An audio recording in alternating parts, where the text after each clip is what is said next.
Alright class, today we will continue our discussion on the French Revolution and focus on the actual events of the revolution. The last presentation we went over the causes of the French Revolution, and today we will again focus on the actual events from the French Revolution. The time period again is in 1789, with July 14th being the kind of official start of the French Revolution with the storming of the Bastille.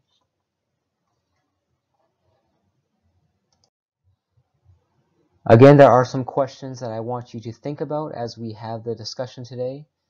Today we'll focus on the second question that's up there, which is what were the new ideas created during the French Revolution?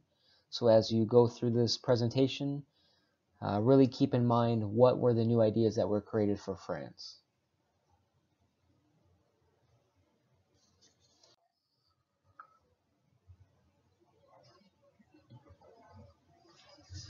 Yesterday we finished off talking about the Great Fear. Again, the Great Fear was when there was a panic that spread throughout France at the end of 1789. There were widespread attacks and mobs from the Third Estate that spread throughout all of France, and now France is in a revolutionary attitude. And now we begin talking more about the events of the revolution, and we will start off with August 4th, 1789. In this, noblemen join in the peasants' revolt and end the old regime.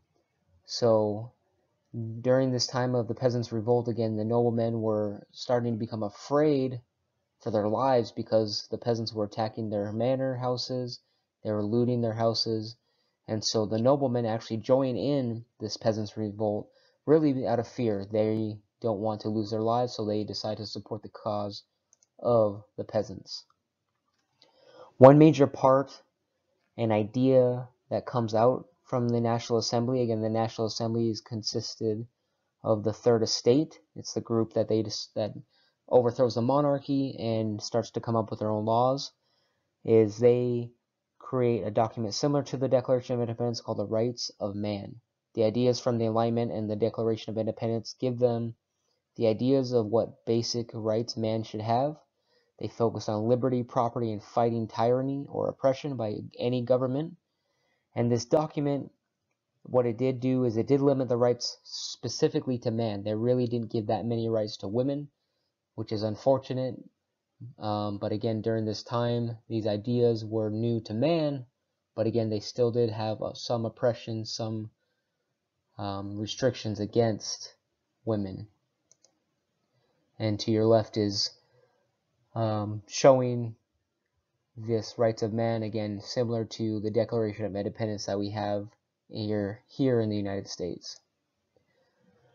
Now, one thing that the National Assembly also decided to do was to make the church a part of the government. And this is one thing that is really different from the American form of government. Today in the United States, the church and the state or the government are separate. But back then, the church's lands were sold off to try to pay off the debt of France for the wars. But not all people, and particularly peasants, liked this idea of owning the church. Many were still very devoted to the Catholic Church, and so they weren't quite sold on the idea that the state should control the church.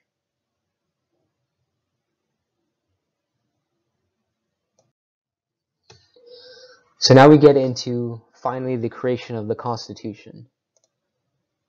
So in 1791, the National Assembly finally creates a new constitution, which, if you remember back from the last presentation, is a lot longer than what they intended, because if you remember, they created a pact or an oath called the Tennis Court Oath, where they said, hey, we're not going to leave this place until we create a new constitution. Well, that didn't happen. It took a lot longer, but eventually they were able to create this new constitution. The main part of this constitution was that it had limited power of the monarchy. So unlike the United States, they didn't completely remove the monarchy, they just limited its power to basically enforce the laws. The king could no longer declare war or create new laws, but only enforce the existing ones. So again, in America, there really was no monarchy set up in the Americas itself. The monarchy was set up in Britain, so the United States and their people really didn't have ties to the monarchy. But in France, the monarchy was something that had existed for for many, many years, and so they still had a little trouble to get rid of the monarchy completely, but they did limit greatly the power that the king could have.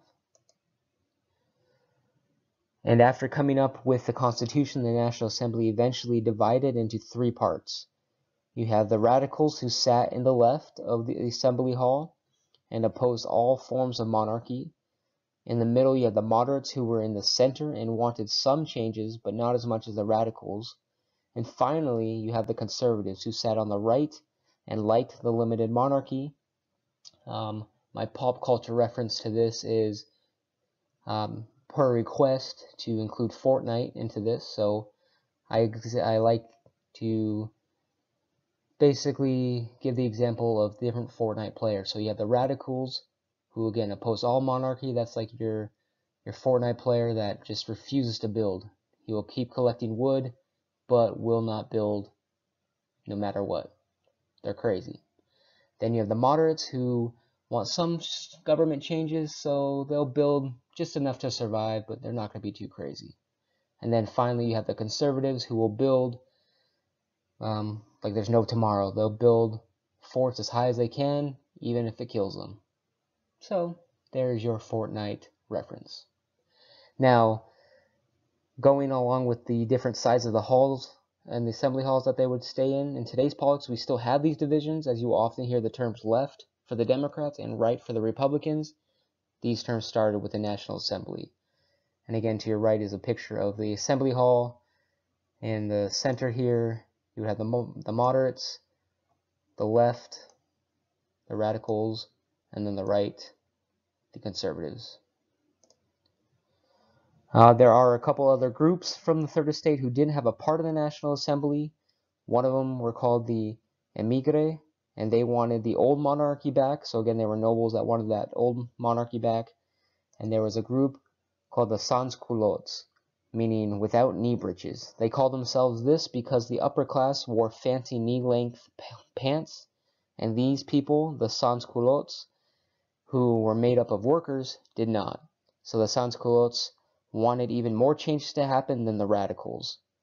And to sum it all up, even though they were all a part of the third estate, there were still divisions among the people.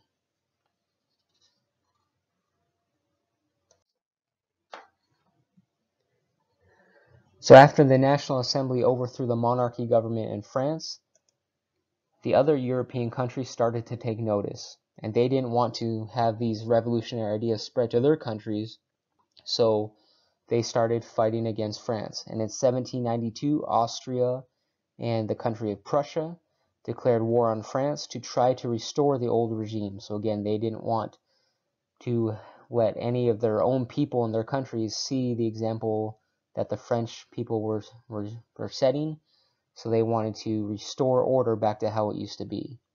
What this did is it just angered the people more. More mobs were formed in protest of the monarchy supporters, and more violence ensued. Eventually, a group of the radical part of the National Assembly, again this is the third estate, and that radical group called themselves Jacobins.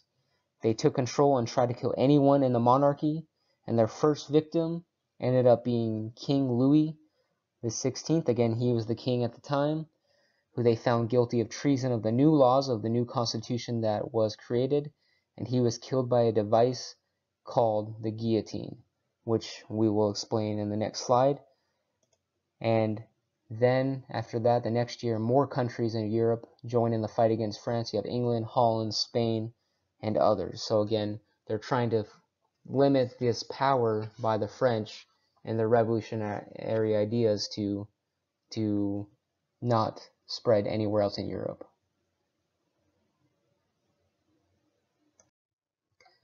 So we get to this device here. Just a couple pictures here.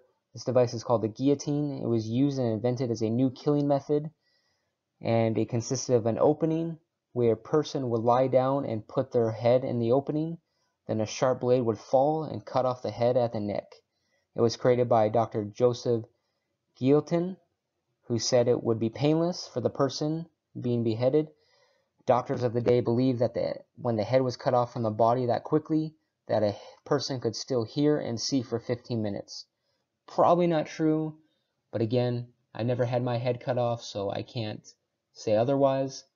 But either way, this device was pretty brutal. It was bloody, it was ruthless, but they needed to execute a lot of people, and it was the quickest way to do so.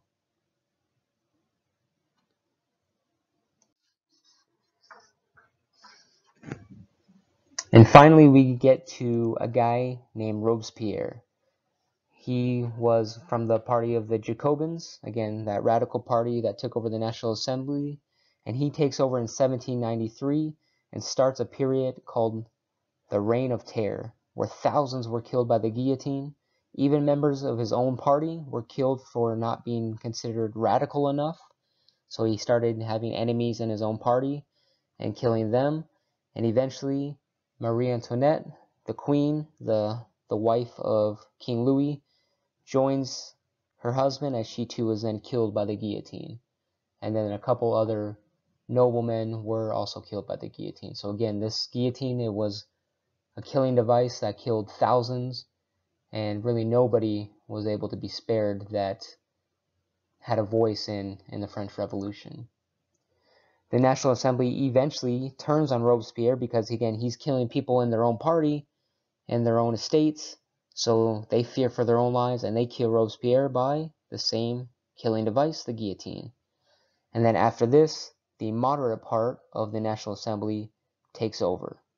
So again, that kind of middle group that likes some change in the government, but not as much as the radicals, they're the ones that take over the government.